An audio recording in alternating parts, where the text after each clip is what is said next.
Let's start. Thank you so much to everybody having joined us. We are mostly our students in the Citizenship and Statelessness Clinic. We have a small bunch of people who've been looking at and trying to understand the question of citizenship and issues of statelessness under international law, and also some concerns in our contemporary politics in India. And we are really, really excited to be hosting Dr. Uddipana Goswami today, who has joined us from the US. Thank you so much, Uddipana, for joining us. I'll give a very short introduction for the participants of today's lecture.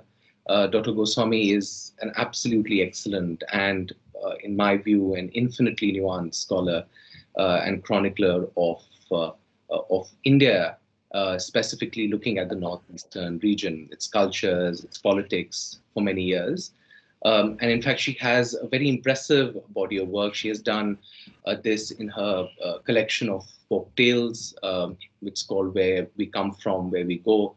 She has written a book of poetry called We Call the River Red, and her book of short stories, No Ghosts in the City. So she has approached the question of belonging, of identity, of conflict from a variety of different perspectives and directions and genre. And as a scholar, her recent book in 2013 is called Conflict and Reconciliation. And there again, she focused on the complex politics of ethnicity, of language and identity in Assam. And she's currently at Johns Hopkins University. So we cannot think of a better person who could throw light on these themes, specifically on the themes which we have been looking at, the question of identity and citizenship, and the issues that have come up more recently in the form of conflict, law, bureaucracy, the NRC, and what is the nature of these issues in our specific contemporary moment. And also I'm hoping that Uddipana would throw some light on what are the future directions, what are the places of solidarity, not just conflict, but also friendship and also futures that we can see in Assam and also in the larger region. So thank you so much again, Uddipana, for joining us, and over to you. Thank you, Mohsin. That was very kind of you, a very generous introduction. I just want to latch on to one thing that you talked about there, the nuanced, the different ways I approach the question of conflict, citizenship, peace, and so on and so forth. The reason I use so many different genres or so many different disciplines to address that very, crucial question is because I think, it is nuanced, right? It is very, it is varied, and you cannot, as an academic, I can only focus on certain things, right? So when I was writing my book, which is based on my PhD dissertation, I was doing a lot of field work, right? In Boroland was my field of study, and there were so many things there that I could not include in an academic monograph. So what I did was I used some of my field narratives, I fictionalized them, and I wrote the short stories which came out from Zuban, right? So what I mean to say is that there's no one way of approaching this question. It's not even a singular question. If I can, I can't even think of one singular question that is relevant to the situation in the Northeast and in Assam right now. So, which is why I think my talk is more is called Reflections on Marginality, and this will be like a long reflection, which was. So let me give you the backstory here. I'm going to read. I'm not going to give a lecture per se, but this was it was a letter that I wrote to my son in the early days of the anti-CAA movement, the Citizenship Amendment Act movement, which, as you all know, started in Assam, right? And it started for very different reasons in Assam than it did in the rest of India. So I wrote this letter, and then it took the shape of a very deep reflection. So I sent it off to a few leading international publishers, and it was picked up by one immediately. I won't be naming names here, but I'm just giving you the backstory so that you understand that, in order to understand the anti-CAA movement, we have to go beyond understanding just the movement. And in order to understand why I'm reading this piece, we have to go beyond why I wrote this piece, right? And why I'm reading it today. So it was picked up by this website, news media publisher, and they accepted it. We went through 2 or 3 rounds of editing and fact checking, and everything was good to go. We had agreed on a publication date, even, I think, yeah. And then I heard back from my editor, who is not an Indian anyway. And she told me that the South Asia editor has stepped in, and he had a lot of questions. And so I said, fine, let's answer those questions. There shouldn't be any problems when this goes to print, right? No gaps. And the questions that were asked blew me off, because they were just the kind of questions that I was addressing here, but from a very different perspective, and trying to go beyond those questions, right? Thinking beyond the binaries of insider, outsider, and this whole actually it started from my understanding of how people were reacting to the movement in Assam, calling it xenophobic, calling the Assamese people ethno-fascists even. And that's a term that I heard a lot doing the rounds. So I was taken back by the interventions of the editor. And finally, what happened was that the piece did not get published. It just remained bogged in that very in those very murky waters, right? So I want to read this piece today. It's a longish letter to my son, which sort of looks at all these questions. And I was using this also as a device to reach out to people outside of Assam, outside of India, to kind of give them a view from within Assam, right? To tell them why this fight had to happen, had to start in Assam, and why it had to take the shape that it did. So without taking up too much time with the backstory, I'm just going to dive into this, and then maybe we can have some time for discussions later.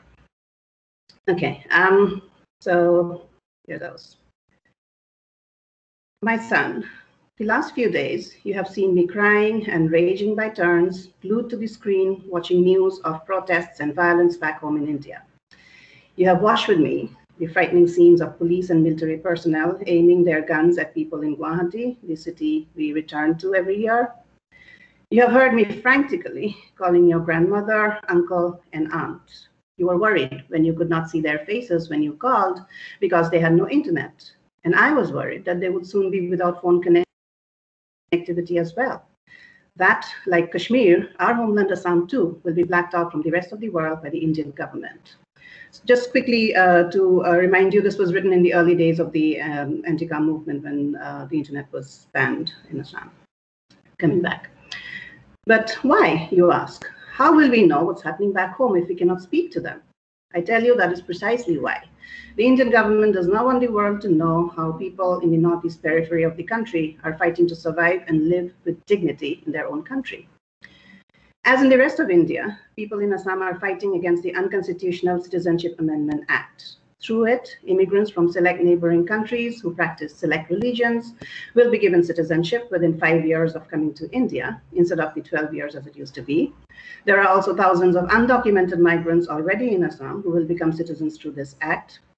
We have a memorandum of understanding with the Indian government, the Assam Act of 1985, the Assam Accord of 1985, which states that Assam will not have to accommodate migrants who came after 1971. Not only does the CAA violate this agreement, but we fear that it is going to encourage more people to come in, and that the current government will use these new citizens as vote banks to keep it in power for a long, long time.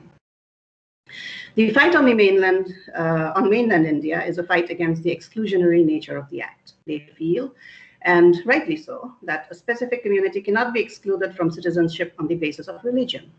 Our fight in Assam, however, is a fight against the act itself, that it should offer any community expedited citizenship in return for votes. If the act is passed, we fear more migrants will come in. If more migrants come in, we fear we will lose our hearth and home. Fear pushes people to desperation. In desperation, people do many things that might even go against their grain, like our people voting for the current government with its religious bias. Many felt the promises they made before forming the government were going to help us preserve our ways of life and bring in the much needed economic well-being of our people. But many did not know that they too were playing on our fears and insecurities like earlier governments. In the big Indian nation, we are a bunch of small peoples and communities, indigenous and autochthonous. We have been overwhelmed by huge waves of immigration before, and we do not want that to happen to us again. That is why we are opposed to the act, because we fear for our survival. As a result, people in India are calling us xenophobic, people who hate outsiders. Mainland Indians just don't get us. So is Assam not quite India, you ask? You're confused. At the school cultural night, you represent India. Your passport says you are from India, and we celebrate Indian festivals with the Indian community here in Philadelphia. Yet now you watch with me horrified as armed Indian soldiers aim their guns at their own people. They have killed 6 already, among them 2 teenagers who were with other nonviolent protesters. Read this letter today, my son, so that you remember the confusion you are feeling. This confusion will lead you to ask the right questions, identify the real problems, and seek out answers. I also want you to read this letter again a few years from now. I want you to read it every time you see injustice around you, every time you see the powerful bearing down on the powerless, like the scene on the news today. But that scene should also remind you of the power of resistance and spontaneous, peaceful protest, which is what Assam's Andolan is all about. Who is Andolan, you ask me, and I burst out laughing.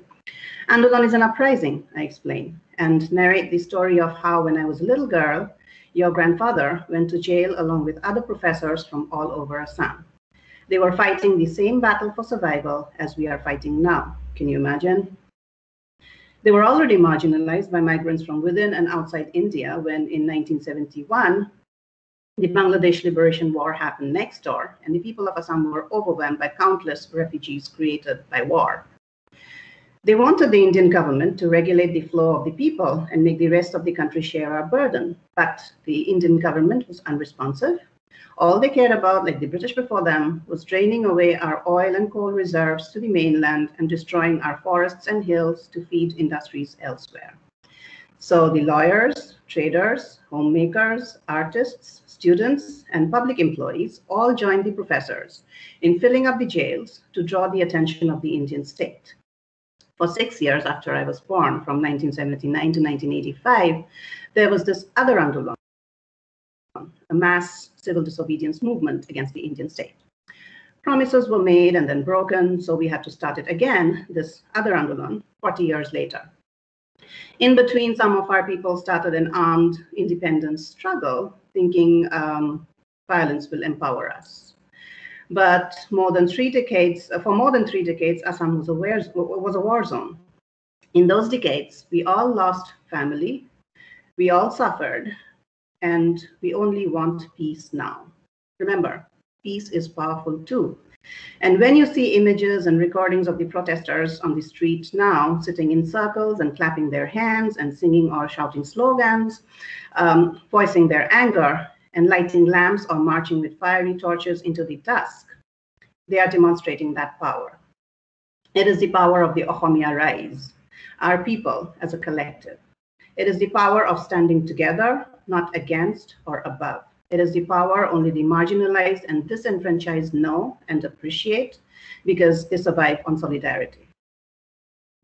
The Indian government also knows this, which is why it exempted certain parts of Assam and most of our 7 sister states of Northeast India from the CAA. The exempted areas are where the indigenous tribes mostly live. By doing this, they wanted to isolate the autochthonous Oromia of Assam and certain settler communities that made Assam their home over the centuries. They wanted us to turn against each other.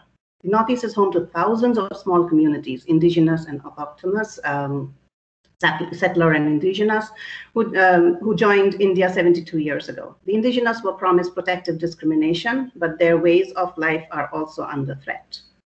To this day, they are all politically and socially marginalized. And they know if Assam is vulnerable today, tomorrow it could be any of the other 7 states of this peripheral region. So they are standing with us now, even if their respective state governments are not. And together, we are demonstrating our sisterhood to India and to every powerful state in the world, which understands only the language of violence and power over. So remember, son, Assam's Andolan today is an uprising of the marginalized everywhere. It is an uprising for peace and for power with. But why does the rest of India not stand with us? Because we are the other Indians. Mainland Indians know very little about us. The rest of the world know even less. And I tell you how the British colonized Assam more than 50 years after they lost America and almost 100 years after they began ruling India. They broke down the big and small kingdoms that ruled over the indigenous and autochthonous communities and made us a part of India. When India fought for independence from the British, we fought alongside. When India won, we pledged our allegiance to the Indian Constitution. At first, they treated us differently because some of us looked like Southeast or East Asians and spoke and dressed and ate like them. The rest of us looked like Indians, but did not worship the same gods with the same fervor, and all of us were proud of who we are. For 600 years, we were ruled by the Ahoms, who share kinship with the people of Thailand. We were also ruled by the Kos, who say they descended from the god Shiva, who lives on Kailash mountain in Tibet. And your great-grandmother would tell us how her ancestors came from somewhere on mainland India. We are from everywhere, but we now belong to this land. And we built a common identity, one not based on religion. The rest of India does not understand why we are not making a big deal about the anti-secular nature of the CAA. We do not need to, because in Assam, when we are standing up for being a Boro, a Dimasa, an Ohomia, a Goria, an Ahom, or a Mia, the list of our ethnic, linguistic, and religious communities goes on and on. We are standing up for the right to be a Hindu, a Christian, a Muslim, a Buddhist, you name it, while also worshipping the tribal gods Shiva, tribal god Shiva, or the Tantric Tara, being blessed by Pir Ghiyasuddin Aulia, or bowing before the Hiju tree as the supreme Vato, or celebrating the earth's fertility every Bihu festival. So no, we are not fighting in the name of religion. We are fighting for our identity, language, land, and livelihood, which are at risk from the millions of migrants we have hosted in the Northeast since joining India. Migrants, both from the Indian mainland and from the bordering countries, have often threatened our language and livelihood. When Assam was colonized, some Bengalis from British India established a dominance over Ohomia. They controlled the administration, they disparaged our culture, our language. They said our language was a dialect of theirs. Eventually, we fought back and reclaimed our language and culture. As numerically small communities, we are fearful that this will happen again. All we want is to live in India with the same dignity as the mainland Indians.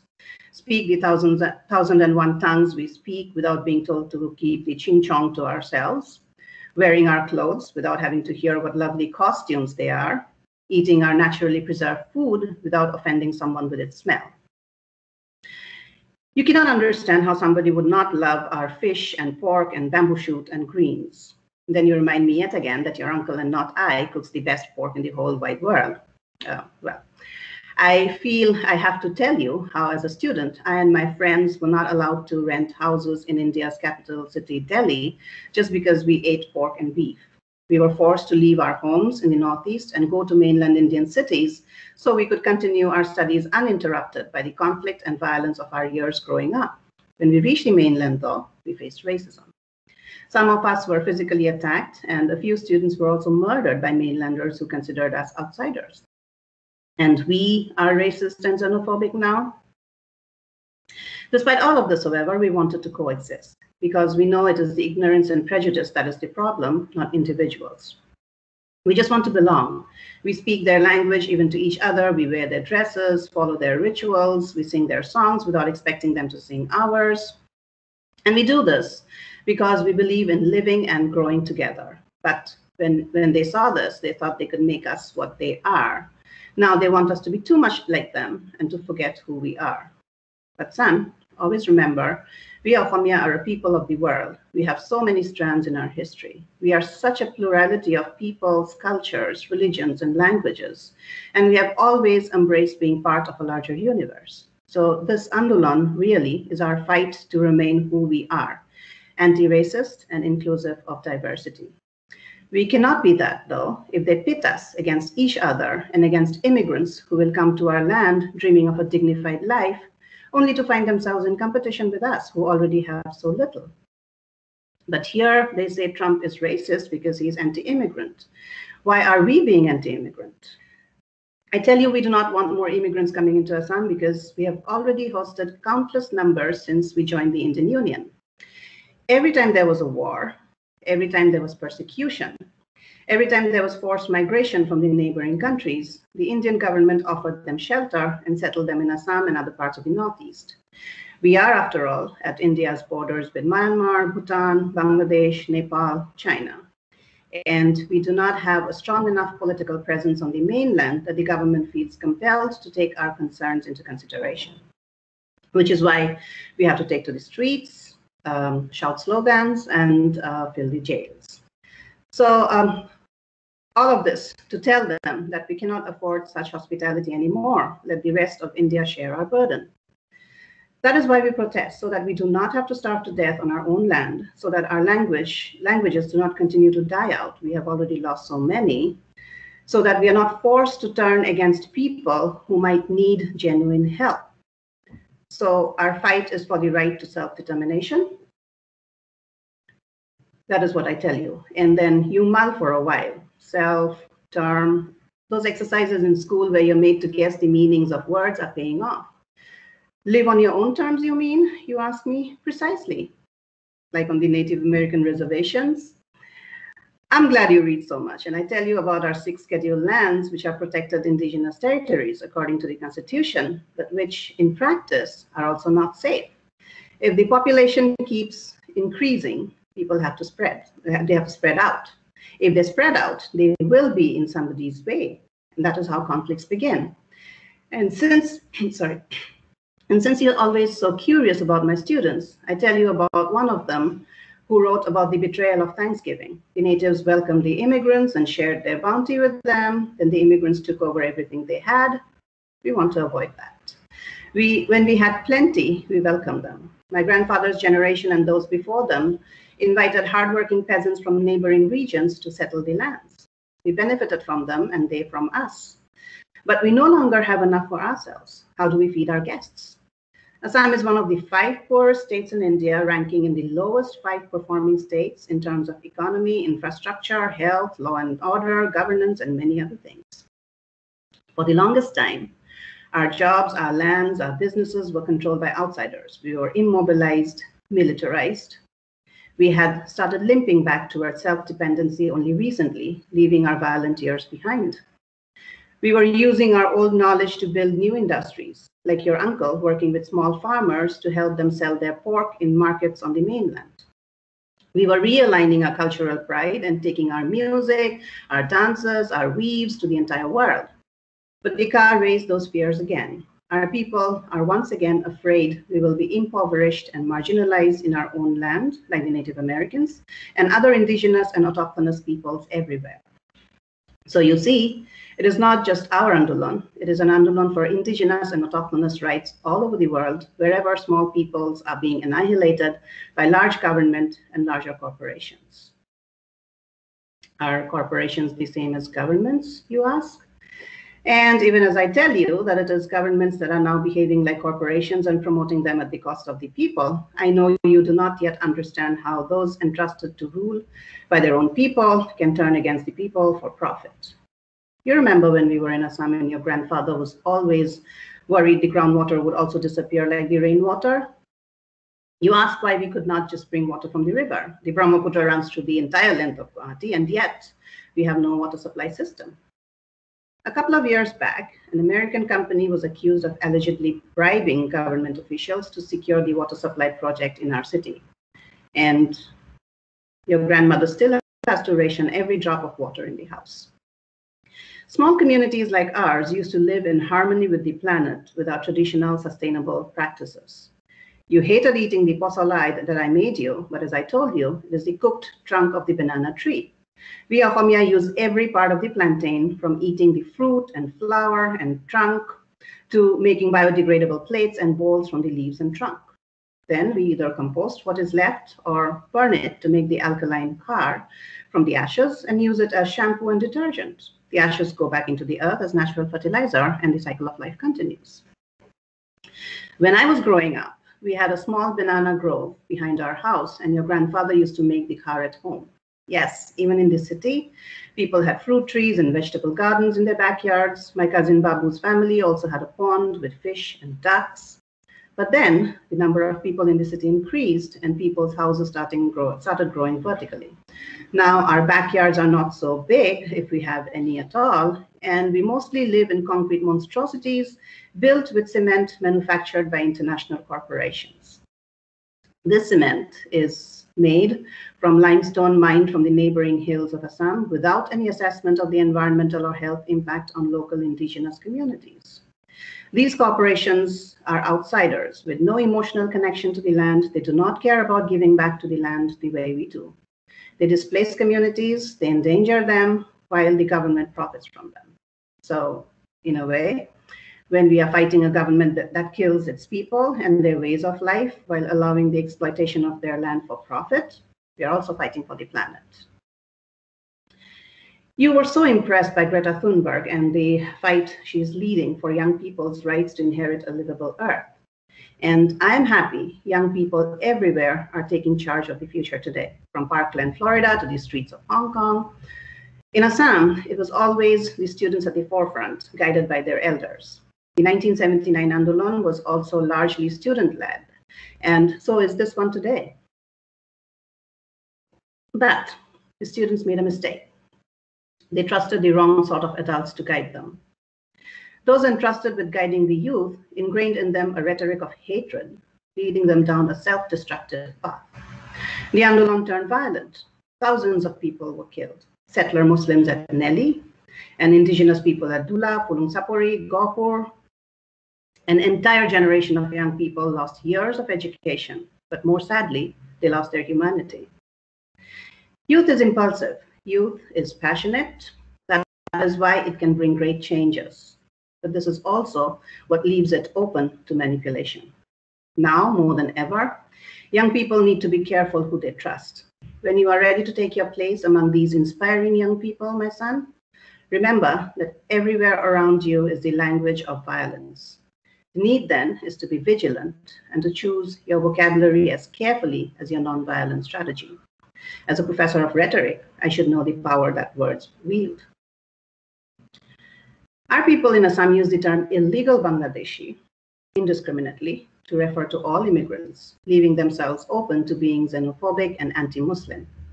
But Bangladesh as a country was formed in 1971.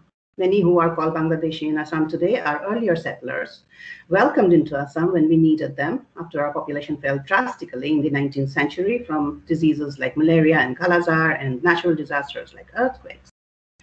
So today, they are the backbone of our economy. If we do not use the right words, we alienate these people who are an integral part of our identity and our economy. And yet, if you look closely, you will notice that the Bangladeshi for them represents not a person, but the fear of being swamped in their own land, of being disenfranchised, made destitute, and silenced. This fear comes from the fact that there is no clarity about the number of illegal Bangladeshis in Assam. And illegal Bangladeshi is always within quotes. We have been told this number varies anywhere between negligible and none to thousands infiltrating per day. Okay? And because the numbers vary, so does our attitude towards them. We welcome them as No Homia, the new Assamese, in our songs and writings, but we apply to them the language of covert warfare, silent invasion of the illegal Bangladeshis. And we violently target them in real life. This Andolan must be the decisive one, where we take a stand to believe in our ability to survive and strengthen ourselves. We must stand with every human being who, like us, has been rendered powerless by the forces of history and real politics. And above all, we must stand up to our fear. This fear breeds desperation. Successive governments and political parties have used this desperation to not just demonize the immigrants, but also to dehumanize us and move us away from our inclusive identity. We have often fallen into the trap, and how? Son, we definitely need to face our fears and understand where they come from if we are not to repeat the mistakes of the past, of the years past. When we trace them back to their origins, we will be able to identify the real problems and push for policies that address these problems and make real changes. We have to start saying no to ghost policies that give us band-aids and quick fixes, granting autonomous councils and promising universities. In the past, too, they have very glibly doled out these measures to co-opt the ethnic leadership and trying to pit one community against the other. We do not want a repeat of the violent turns that the 1979 I'm sorry.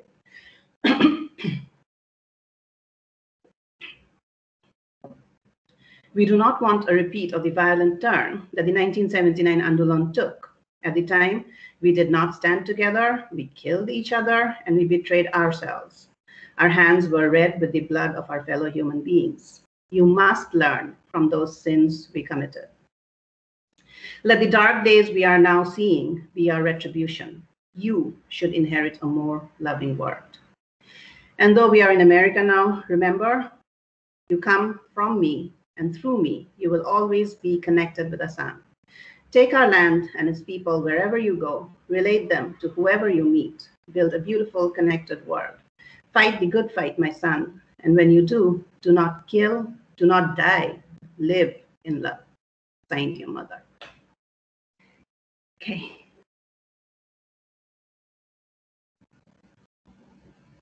That's it. Thank you so much, Uddipana. That was a remarkable reading. I did not expect such an intimate prose. I also have to admit that your prose got me really hungry. In the middle of the text, I started missing all the food in Assam. So thank you for reminding me of those wonderful things as well. I have a bunch of questions and thoughts, but I think it's best we do have 20 minutes. So let's open the house, and I would request the students to start off in case they have any questions or thoughts or comments or anything you think Uddipana should elaborate on more and share her thoughts. You can just raise your hand. And while we are waiting, maybe let me take the opportunity to ask you something, Uddipana. Sure. I was wondering. So I was wondering what you thought now about the futures. Your reading gave such a powerful account of what had happened in the past and what we should learn from the past. But what is your assessment of what direction politics is taking now? And what are the sources both of caution as well as optimism? I've hinted at that in this piece, right? We have to change our language, first and foremost. The rhetoric that we use, right? The public rhetoric that is there, illegal Bangladeshis, silent invasion, it's there in the public domain now. It's become so much a part of what the society is, and a lot of that, and I have traced this in my writing elsewhere. A lot of that can be traced back to the conflict years, right? Not that we are out of the conflict. Let me rephrase that: the insurgency years, right? So the years of militarization that we have seen, the decades of militarization we have seen, and that that kind of violence, that rhetoric of violence, that the practice of violence, it has become so much a part of the community now, all our communities. And so my current work focuses on conflict transformation. And that is something that I believe nobody has as yet done in Assam, in the context of Assam or the Northeast. And I'm trying to sort of talk about how we should accept the fact that, yes, the conflicts happened, they were inevitable, and, and this is, again, a theme that goes through my writing, that it was inevitable, it was necessary at some point, right? At that point in history when it happened. But going forward, we should now take stock and see what the positive outcomes of conflict have been, right? So when I'm talking about how we are, in this letter, I talked about how we are now more outward facing, right? We have started, being proud of our heritage, of our music, of our, of our handloom, of everything, right? Taking it out to the world and bringing more of the world in. So all of that, we have to look at the positive impact of conflict as well, and then try and inculcate the language of peace and the rhetoric of peace, and look at measures that will create not a conflict-habituated society, that will move it from a conflict-habituated society to a more peace-habituated society, talking about solidarity of power with rather than power over. And when you look at the conflicts between the communities in the Northeast, you see that it's all about mimicking the kind of power relationship that was there between the, or that still is there, and to a great extent, between the mainland and the periphery, right? So there are peripheries within the peripheries, margins within the margins, right? So we need to rethink our relationships, and we need to change our rhetoric, is what I would say, and that is going to show changes in the in policies as well, because that has an impact, right?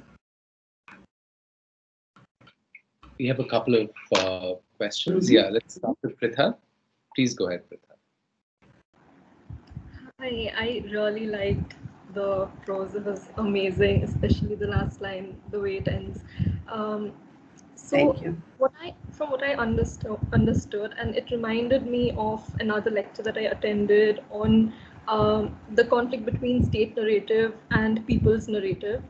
And I believe a lot of what you wrote and a lot of what the Assam movement is about, it's a similar conflict, and somewhere in the crossfire, what we call the so-called illegal Bangladeshis and also the indigenous people have somehow fallen into the crossfire, and now they are being targeted from every corner. So what I wanted to know is that, I think, if I'm not wrong, and please correct me if I am, the Assam conflict is mostly against the state narrative. And is there a way, and you were talking about coexistence, and I wanted to know if there is a way to coexist now with the so-called Bangladeshis, and if there is a possibility of a merger between the indigenous people and the Bangladeshis, the, in quotes, illegal Bangladeshis, to fight a fight against the state, the oppression that the state has been carrying on within Assam, whether together you can ask for more opportunities for everyone, not just the indigenous people, not just the illegal Bangladeshis, not just the outsiders or insiders, for everyone. Because like you said, we are supposed to be inclusive. And as you said, I think that is also something that I really found interesting, that your forefathers accepted people, they brought people in, and everybody benefited from everyone else. And this is something was there in the other lecture as well, when we were talking about state narrative and people's narrative. The further we move away from the generation who interacted with others, the more hatred gets inbuilt in us, and the more we move away from personal experiences, we fall into the trap of state narratives, and we become hateful towards one another. So is there a way to come out of this this trap and maybe coexist? Ways to coexist. We already are. We've been coexisting for over a century now, right? And like I said, there were people who East Bengali people of East Bengali origin who were welcomed into Assam and Northeast, and they were made a part of the larger community. Even after when we talk about can we look for ways to coexist, we're actually looking at this from a distance. But when you actually go into those spaces where people are already coexisting, you realize that that's not a question at all. This is what I mean by having to change our rhetoric. When we start realizing that, yes, we have been coexisting for centuries. Yes, we have been, living next door to each other. I mean, I can tell you from my own personal experience, we grew up with, people from different communities. So I've written about my grandfather here who invited people from East Bengal, people of East Bengali origin to come and settle in the villages, right? So we grew up with those people. They were our uncles, aunts, cousins, right? So that was the kind of kinship that we always had. And now, because of the way that real politics has played out, because of the policies that have created these distances, right? We are adopting a new language, right? We are taking this new, public stance that, they are others and we are. But when you really look into it, into those spaces, when you enter those marginalized spaces, you see it's not really that at all, right? So it's about changing our perspectives as public intellectuals, as scholars, as policymakers, and actually going into those spaces and looking at them and reclaiming that what already exists there. Right. So I think writers and scholars have a huge, academics, they have a huge part in changing this whole approach to coexistence.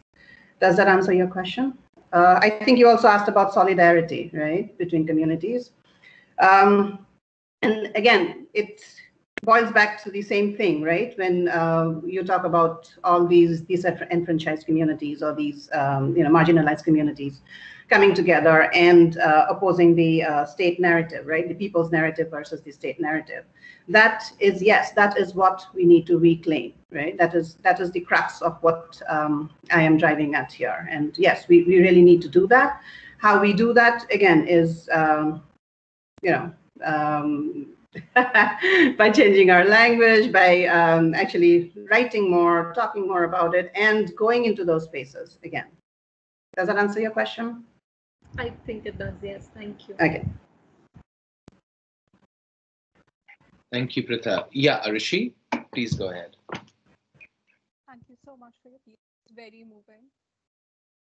I think you've already sort of answered my question, but I was really moved by your mention of violence, the language of violence, because I think it's something that I related to as well during my reading, because I caught myself falling for using the same language that they use, the language of violence. So I wanted to know if there are any, what should we look for? What are the possible indicators for the language of violence, or what could we redirect them to? What is the language of peace that we could use to when we confront the language of violence? When you say them, who do you mean? That's why I don't know. I mean, the state or whoever subscribes to violence for solving this conflict. I really don't have a concrete answer to that. How do you change the state narrative? It's, I think, every one of us. If we just started changing the way we use these languages and these us and them concepts, right? The way we talk about everybody else, right? As opposed to us, as versus us. In fact, one of the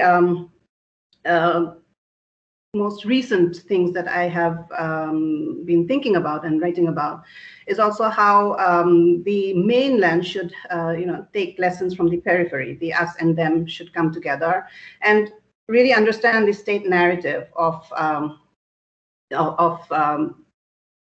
creating these divisions between smaller communities, or breaking the solidarity of how the state thrives rather on breaking solidarities between marginalized constituencies, right?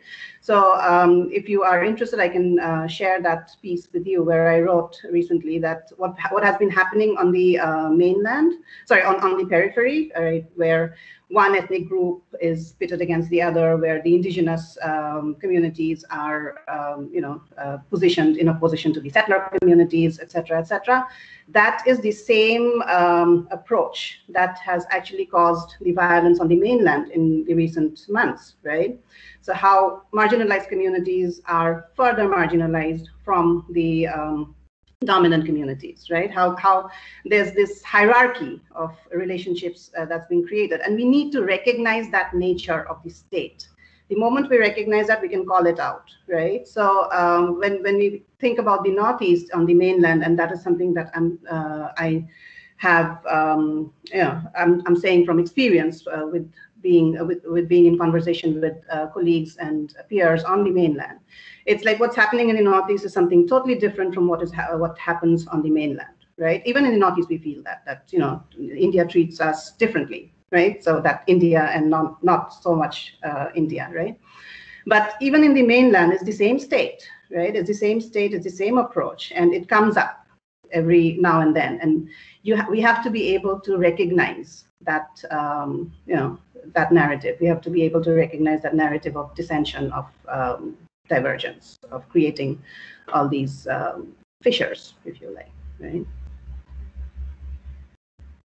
Does that answer it? Okay. Thank you. Andolan, you see your hand up. Please. Yeah. Thank you very much. This is a very insightful session. So you spoke about this conflict between the people's narrative and the narrative of the state. So my question is that for the last few years, what I have been noticing is that the state has been trying to justify its narrative, and the state has said that their narrative is the narrative of the people because of election results, or because it's a democracy. It's most of the time the numbers that speak. And ideally, in the next few months in 2021, Assam will be going into its state assembly elections. And this will be the first time that Assam will be having its assembly elections after the entire fiasco where so many people have lost out on their citizenship. So in case, if I have to presume that one particular political party that is in power right now in Assam again comes back to power, and it says that, look, because the people have voted us back to power once again, they will of course come back and say that, our narrative is the narrative of the people, and vice versa. And there is no conflict, and it is inseparable. People have accepted our narrative, and we are doing what the people want to do. So essentially, don't you feel that this kind of justification even further downs, or creates a further ridge, or creates a bridge between the different segments of the society, which at the end of the day even becomes further irreconcilable?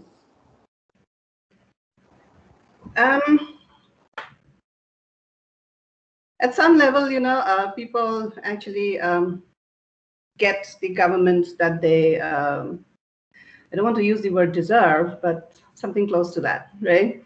So if the people's narrative is moving closer to the state narrative, this is what happens, right? And how does this narrative move closer to the state narrative? Because of the influence of the state, right? So it's very easy for the state to justify their presence or their triumph or whatever you call it. I don't know, not the correct word here, but so yeah, what you said, if the same party comes back to power again, that is what they will say, that this is what the people are, and that is how it appears. So again, here in America, we are going for polls like in a few weeks, a few days now, right? And I suspect Trump might come back again. But does that mean that entire America is racist, or they are all anti-immigrant, or So it's about, again, trying to strengthen the people's narratives, and I think that is where our role, and especially for myself, I cannot speak for others, but for myself, that is the role that I see for myself, to keep resisting, right? That is where resistance comes in. That is where protest comes in. That is where solidarity comes in. You keep resisting that narrative, and the more you do, the more alignments you can find among the people the more you can change that narrative. So it's all about alignment, solidarity, and resistance, and that's I think that's the route to take. Okay, thank you very much. Else, that's what they will say. You deserve us. Yeah. I know I'm aware of the time. We almost run out of it. Yeah.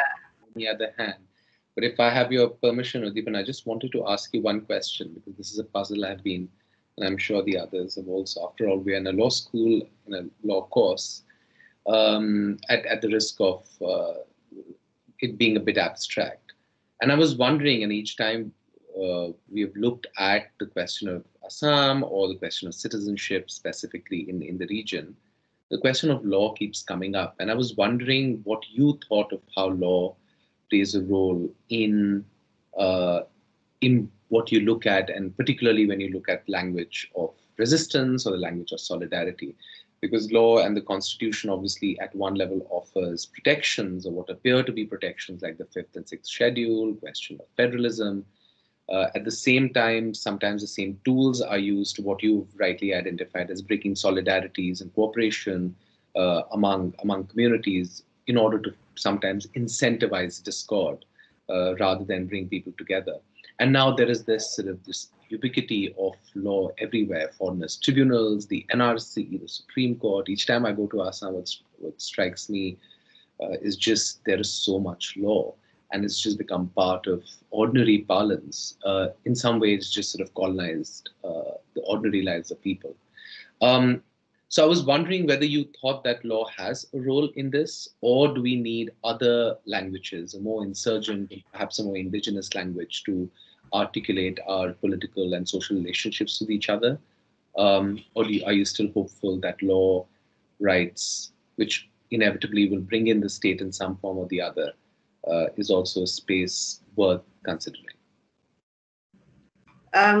Would this be the last question? Okay. So laws, yes, you talk about the ubiquity of law, and there's like, this law and that law, this tribunal and that tribunal. Yeah, so, but just the fact that there are so many laws, I feel that is one fact. And the other is how we use it, right? Law is not something, I mean, it's made and it's there, but how do you leverage it? How do you use it? That also makes a lot of the people who practice the law, people who use the laws for protection or not, right? So I was reading somewhere that one of the reasons why the Oromia are being called xenophobic is because there was no action taken against the Nelly, the killers in the Nelly incident, right? But there was no action taken against the people involved in the secret killings either, right? So that is how does law operate, and who is using the law, and how are they using it? So on a positive note, I believe you must have heard about this, how a group of lawyers in Assam have successfully moved a petition recently to have the so-called illegal migrants moved from being incarcerated in jails to detention centers that are more humane, right? So that is how I believe laws should operate, and that is how it depends on how we are using it, how we are leveraging it. That is one thing. And about the indigenous language of law that you talked about, right? So we do need to create, again, lawmakers come from among us, right? So I think we need to create conscious citizens, conscious lawmakers, conscious policymakers who actually know the ground reality, who have visited those places, who have been in those places, who have empathized with those marginalized communities, to create laws which are also empathetic. Many times laws are, we talk about, I don't know, you are a lawyer, so you would know this better than me, but as somebody who has been caught in the Indian legal system for various other matters, I know that there are laws which claim to be very objective, but they are actually not empathetic at all, right? So that is something that I find from personal experience that is missing. The people who are writing these laws do not have empathy for the people for whom these laws are written. So I would want future lawmakers to understand empathy, to understand the language of peace, to understand the language of inclusiveness and all of that. So, which is why I teach liberal arts to different kinds of students, not just liberal arts students, but also to pre-med students. I teach music students. So everybody has to understand the larger ramifications that every discipline has, the larger connections. So even law has to know the culture, the indigenous traditions. I think all of this goes together. Did it address some of what you were looking for? This is wonderful. So on that note, I'll bring the session to a close. Thank you so much, Uddipana, for joining us from so far away. We hope to hopefully receive you in person soon, and wish you and all your family and your son, who was indirectly participating in our session, the best of health, and please take care. And thank you to everybody for having joined us. Really grateful for all your time, especially Uddipana. Thank you for having me. This was really great, and your interactions give me a lot of food for thought. And I really hope I can at some point meet all of you in person. And stay safe. Thank you. Take care. Take care. Bye.